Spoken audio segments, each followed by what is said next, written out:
Türkmengal Döwlet Kanseriniň Türkmengal Buragulaş Müdürliginiň buragulaçylary diýarymyzyň Günnur Tewti bolan Ahal welaýatynyň çäginde ýerleşýän Çaljylyga gaz känindäki 263-nji ulanş gaz goýusundan tebiga gazyň senagat akymyny aldylar.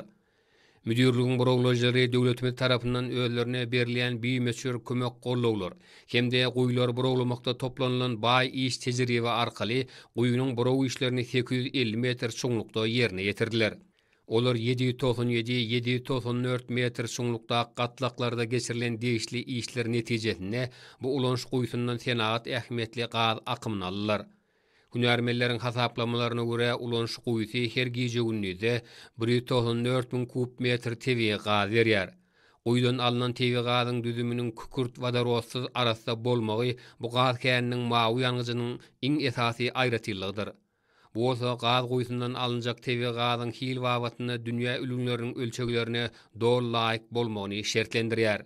Elbetde bu gaz goýusynyň önüminiň ykdysat taýdan bähwidiniň ýokary boljakdygyny hünärmenler aýdýarlar. Häzir Türkmen Gaz Buragulaş Müdürliginiň gazçylary galkynyş gaz känindäki 110-njy, 231-nji, 253-nji, 260-njy, 263-nji, 283-nji ulanş gaz goýularyna buragulaş işlerini ýokary depgin bilen alyp barýarlar.